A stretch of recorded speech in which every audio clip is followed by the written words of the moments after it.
folks, welcome back to Indaba Africa. This is Chris once again.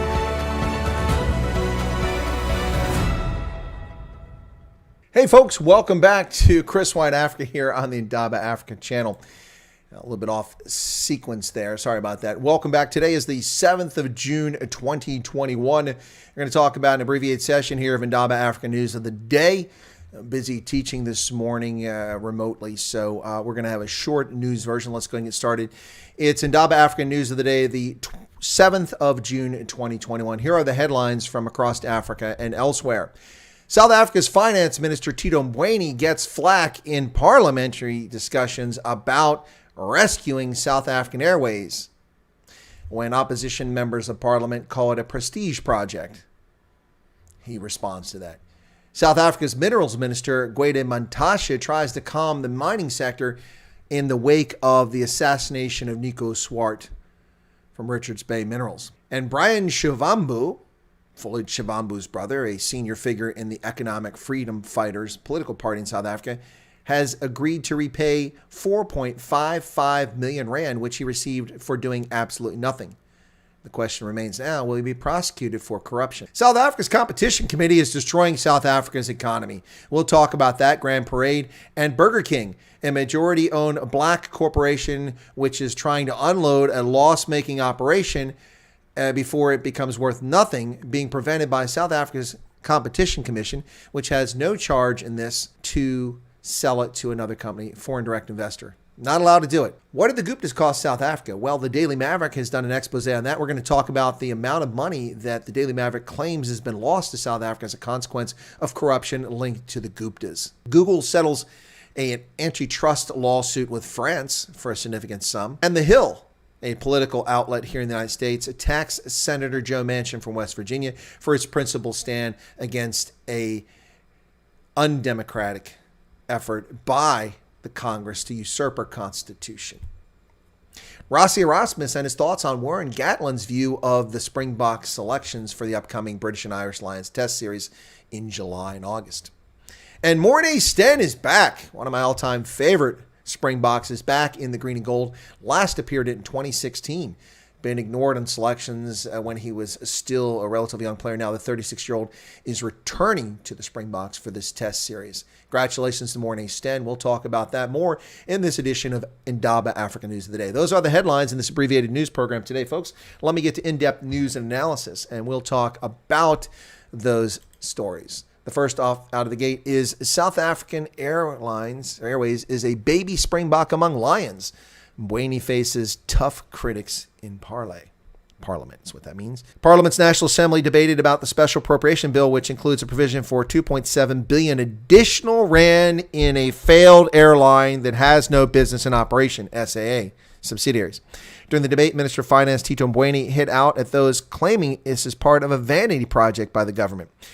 Democratic Alliance member Caleb Kachilea described funding for SAA as a vanity project, saying the new airline would be vulnerable as a baby Springbok among hungry lions. Indeed, with aging aircraft, its best aircraft no longer in the fleet, the A350, which didn't even belong to South African Airways, not even there. It doesn't have the appropriate aircraft to fly outside the continent or even for the domestic market. It could use a fleet of 737s, the latest version of 737, but it doesn't have them. It has a handful of aircraft. It is a sad, pathetic rump of what was once a prosperous airline. This all because of the ANC. They destroy anything they touch. The minister was speaking in Parliament during a plenary session that included debate on a special appropriation bill which will make possible the transfer of another 2.7 billion for the airline subsidiaries Mango, SAA Technical, and Air Chefs. It's part of a $10.5 billion allocated in the mini budget last year. Mboweni said these vanity projects views did not need to be indulged. Oh, so opposition viewpoints are not worthy of discussion, according to Tito Mboweni. Talk about arrogant elitism. Even before I stand to speak, I know what certain members of the House will say. They memorize a particular mantra about vanity projects government, including airlines. You don't have to be indulged at all about what the dangers of memorized narrative about vanity projects is. Well, Tito Mboweni, let me just put this very simply for you. No one needs to be indulged at all to listen to a feckless bureaucrat who has no competence whatsoever, pushing more good money down the drain after a failed enterprise. Billions upon billions upon billions upon billions of rand have been put into this disaster, this dumpster fire known as South African Airways. Remember you last year? We will not take money from the IMF and World Bank. We are a sovereign state. They will not intrude in our sovereignty. I don't know, Tito, have you ever been to a bank as a consumer and tried to borrow money? What do banks expect from you? Collateral, the ability to pay back the loan, the ability to actually service the loan. They want to know that you have an income. In the case of multilateral institutions, they want to know that the money's not simply going into your personal pocket or being pilfered by cadres. They want to know it's actually going to benefit South Africans. And your arrogance last year and your premature, foolish buffoonery at saying, well, we're not going to borrow money, when you were overruled just days later by your own party because there was nothing left for them to steal. The cupboard was empty. The ANC had to take the money from the IMF. Speaking of which, Tito Mboweni, where is the $5.6 billion that you received in July and August of 2020? Where'd that money go? 280. You think we forget about this? I have not forgotten about it. Just like I've not forgotten about the brutal slaying of Setsafayo Pule, an 8-month pregnant Tswana-speaking woman last year. We don't forget these things. Or the slaughter of Edward Neumeister, an Austrian immigrant who lived in South Africa for nearly 5 decades until he was butchered by a panga-wielding thug who's yet to be arrested. Mortally wounded, the 68-year-old man stumbled back into the kitchen to disrupt this brutal piece of slime so his partner could escape. And for that, he was mangled beyond belief. We don't forget Beckett Sile, Brendan Horner. We don't forget 26-year-old pregnant women, 4-month-old on the Ayub farm near Veenen. We don't forget. And we don't forget about money pissed down the drain by feckless, corrupt politicians. Vanity project, not listening to comments from the opposition. You can run your mouth as much as you want, but you can't hide the facts. You can lie about it, but it isn't going to work. Should we not rather rebuild our tourism footprint globally than giving more money to SAA and its subsidiaries? Rethink this folly. Now, this comes from Kachilia. That's a good point. The Inkatha Freedom Party argued that throwing money at SAA's problems and those of its subsidiaries were unlikely to solve them. We've been coughing up for years to support a dysfunctional airline, says Member of Parliament Mukulelo Hlengwa, who is also chair of the Standing Committee on Public Accounts.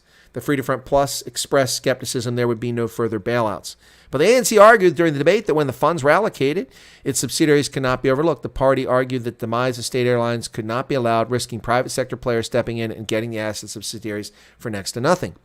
Well, you know what? The reason why private sector foreign direct investors will come in and get mango for nothing is because it's worth nothing. Its equity is underwater. You'd have to pay somebody to take that broken airline off your hands.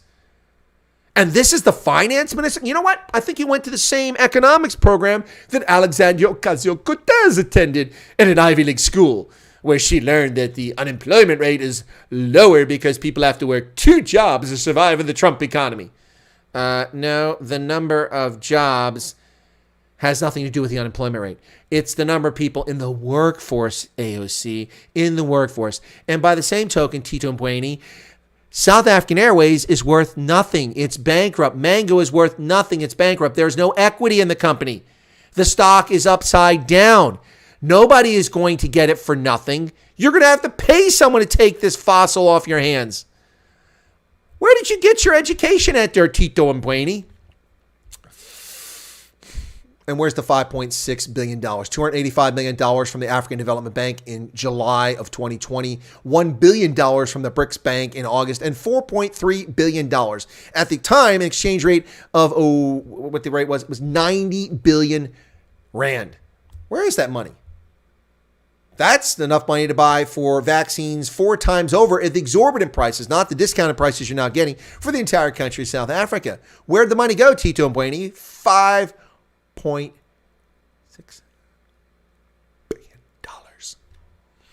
Yeah, if anybody doesn't need to be listened to, it's Tito Mboweni. I'm just saying. Well, rest assured, folks, if you work in the mining sector in South Africa, it's going to be okay. Gwede Mantashe has weighed in trying to calm the mining sector after the brutal assassination of former Chris Wyatt Africa viewer Nico Swart. Yeah, disgraceful. But he is. I understand where he's coming from. Mining officials are becoming targets of assassination. He's trying to calm the market down. Minerals Department statement that killing executives taints the image of mining South Africa won't calm investors' jitters, according to Ed Stoddard from the Business Maverick. I'd have to agree with him. Minerals and Energy Minister Gwede Mantashe visited Richards Bay last Thursday after the murder of his general manager, Nico Swart. Mantashe gave assurances to the investment community that it was safe to invest in South Africa while acknowledging that mafia-style hits against executives were not a selling point. Since 2015, 3 employees of the mine have been killed. The minister cautioned against the killings of mining executives across the country. Such killings taint the image of mining in South Africa, as does the mining charter in South Africa and the racist policy of South Africa and the exclusion of the competition committee or commission from South Africans from accepting foreign direct investment because not a sufficient number of people have enough melanin in their skin. Racist on the very basis of it. Well, Gwede Mantashe, good luck convincing people that it's safe to invest in the mining sector when people are being assassinated there, not to mention the unhelpful business climate that you have. Ladies and gentlemen, Brian Shivambu, the brother of Floyd Shivambu, implicated in the VBS, the vendor bank system scandal, in which the economic freedom fighters and their cohorts are alleged to have looted the life savings of poor black South Africans. He's paying back 4.55 million rand. Why? If it was legitimate, if you got it for a service, but it wasn't. He didn't provide a service. The money was simply handed to him because of political connections. So where is the state prosecutor? Where's the National Prosecuting Authority with charges related to corruption?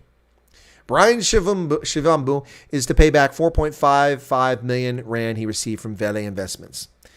He's agreed to pay it back.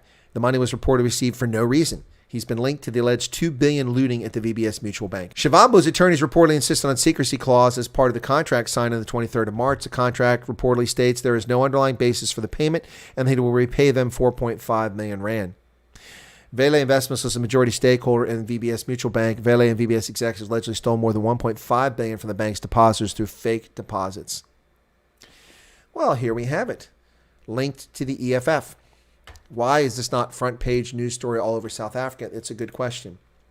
Speaking of more news in South Africa, the Competition Commission is preventing competition by ensuring that only black investors can pour money into South Africa. What a foolhardy, idiotic measure this is, preventing foreign direct investment from coming into the economy on the basis of skin pigmentation. Hello? You remember the National Party? You remember apartheid? Remember the world was revolved on? You are doing exactly the same thing, ANC. And your Competition Commission is exceeding its writ. It's supposed to prevent antitrust, or supposed to prevent trust with antitrust action and monopolies and oligarchies, not invade on who the shareholders of a company are, enforcing a racist law. Bruce Whitfield for Financial Mail says Competition Commission bites the investment hand that feeds South Africa. Indeed, it does. Message is that foreign investors should think twice before plowing money into South Africa. As I said, not just Grand Parade, majority black-owned business, 68% black ownership, as if anybody cares, can't sell it to private equity group Emerging Capital Partners Africa, ECP. Grand Parade is now stuck with a loss leading investment in Burger King's 90 outlets, and it might even go under, costing hundreds of jobs across South Africa as a consequence of racist intervention into the marketplace. Unbelievable. And this is the topic. Business Maverick is also, Sasha Planting has written about this in Business Maverick as well. She says, these days I spend a lot of time wondering if we in South Africa haven't gone down the rabbit hole or inhabiting an alternate reality of Wonderland. Horror show that it is. Certainly we have enough pretenders for the role of the rulers of Wonderland, the king and queen of hearts who issue decrees and commands on a whim. The Competition Commission and its commissioner Tembinkosi Bonakile exhibited the twisted logic worthy of Wonderland this week when the commission ruled against the acquisition of Burger King by Emerging Capital Partners, a Pan-African equity group that has been investing across Africa for the past 20 years. The firm has raised more than $3.2 billion in growth capital through its funds and co-investment vehicles. We'd like them to come back. But the Commission's not concerned that the sale will stifle competition, which is what its role is. But Burger King is being sold by a black company to a white company. Of course, this is the simple logic of racist. So it argues that the transaction is not in the public interest because it will result in dilution of black ownership. Excuse me? Excuse me? The decision prevents existing historically disadvantaged shareholders from Grand Parade from realizing full value of their investment in Burger King. They'll be poorer for it. But bear in mind that 99% of the shareholders voted in favor of the transaction. So 99% of the shareholders, which includes 68% of the shareholders who are black, voted in favor of selling to ECP. They don't care who the owners of ECP are, nor do the owners of ECP. And ECP should not be intimidated into adhering to racist laws and policy in South Africa, nor should Starlink and Elon Musk. Don't do it. Don't do it. So what have the Guptas cost South Africa? Well, the Daily Maverick has done an investigative report on that, and it's not an insignificant amount. I'm not going to read the entire article, but I will run through the amounts that they claim that are a loss to South Africa's economy, the consequence of the Guptas and the corruption tied to the Zuma regime. Top 10 sites of state capture, what the Guptas really cost our country. This is an investigative report by Ray McCullough, Rebecca Davis, and Suni Payne. Corruption is the biggest threat to a hard-won democracy. Oh, I agree with that. So what's left? Very complicated there. They've got 48 billion rand, the true cost of the Gupta capture. I'm sure it's more than that. Transnet, 40 billion looted. Eskom, 7 billion rand looted. Free State Provincial Government, more than 440 million rand looted. Denel, the defense parastatal, 250 million rand looted. Industrial Development Corporation, 250 million rand looted. SABC, more than 62 million rand looted. SABC has no money. Why? Because it was stolen. Northwest Provincial Government, about 40 million looted. South African Airways and South Africa Express, 26.5 million looted. This is in addition to the tens of billions of rand that have been given to them that they've wasted. And the Office of the Premier of Mpumalanga, not even a figure attached to this. South African Forestry Company Limited, more than 5.7 million rand looted. And that's the figure. Over 48 billion rand looted from South Africa's coffers by Gupta-related corruption, according to the Daily Maverick. It's unbelievable the amount of money that has been pilfered from South African taxpayers and citizens. Google has settled an antitrust case with France, which has gone after it over its advertising practices. This story in the Wall Street Journal deals with the Competition Authority resolves complaint over the firm's digital advertising tax. Alphabet, that's Google's parent, agreed to pay French regulators a fine of $270 million, settling one of the first antitrust cases globally that alleged the tech company abused its leading role in the digital advertising sector. France's competition authority said that it also accepted a series of proposed commitments Google made to settle the case, including promises to make it easier for competitors to use its online ad tools. How about you get them to also stop censoring legitimate debate and discourse? Google's commitments will be binding for 3 years. We've agreed on a set of commitments to make it easier for publishers to make use of data and our tools with other ad technologies, says Maria Gomri, Google's legal director in France. We committed to working collaboratively with regulators and investing in new products and technologies to give publishers more choice, better results when using our platforms. This ruling is only binding in France. Google is free to continue its practices, which clearly are illegal in France, according to the government across the rest of the European Union and around the world. And they will. The Hill has attacked Senator Joe Manchin for his principled position on not voting for the vile piece of legislation known as H.R. 1. That's right, folks. The, what do they call this thing? The Save America Act or something like that? It's ridiculous. Senator Manchin has come under attack from this leftist publication, The Hill. Representative Jamal Brown, it says in an interview on Early Monday, compared Senator Manchin to Senate Minority Leader Mitch McConnell for voicing opposition to legislation on voting rights. That's not what the legislation's about. Manchin has become the new Mitch McConnell, the progressive first-term lawmaker said during an appearance on CNN's New Day. Talk about disrespectful. Now Manchin is doing everything in his power to stop democracy and stop our work for the people. What a load of feces this story is. Manchin is not pushing us closer to bipartisanship. He's doing the work of the Republican Party by being obstructionist, just like they've been since the beginning of Biden's presidency. Well, they've been obstructionists because you're passing unconstitutional laws. You're presenting in the House of Representatives and taking to the Senate pieces of legislation that violate the Constitution, not just the spirit, but the letter of the Constitution. House H.R. 1 violates the Constitution in virtually every aspect of it. It's unconstitutional. It never should have left the House floor, and it is the wet dream of leftists. And Joe Manchin is making a principled stand. Now, I've criticized Joe Manchin in the past, but I've praised him for his principled stand here. He's right. He's absolutely right. The fact that he's the only Democrat that can stand up and face the facts and be honest is depressing. But be attacked by a first-term leftist, that's really vile.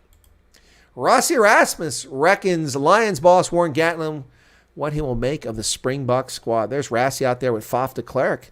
Springboks director of rugby Rassie Erasmus reckons Lions boss Warren Gatland won't be really nervous over the 46-strong South African squad unveiled this Saturday to face the tourists in July.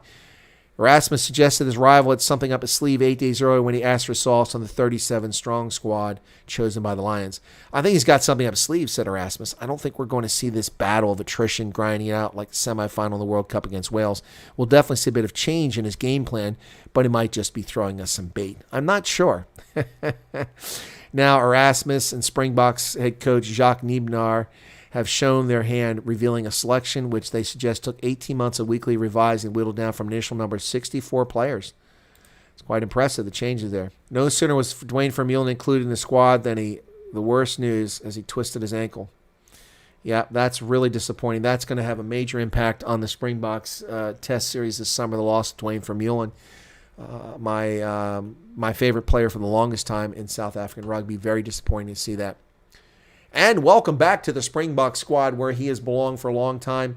Now, as I've said, in an honest evaluation, when he was younger, his defensive effort was kind of suspect. But over the years, his defensive efforts have become decent. But his kicking game has always been top-notch. Who am I talking about? Morne Steyn.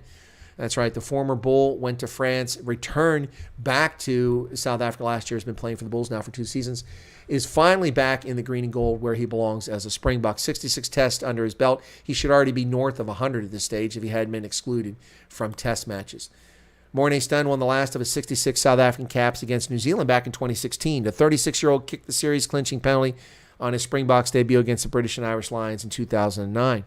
Also scored every point against the Kiwis, the All Blacks, in Bloemfontein back in 2009 during the Tri-Nations. It was quite an auspicious debut for him. South Africa's desire to have a fly half who can settle the nerves and eke out a win in tight situations led to the recall of Morne Steyn for next month's British and Irish Lions series. The fact that he will turn 37 before the start of the series, he's been rewarded for some gritty displays for the Bulls.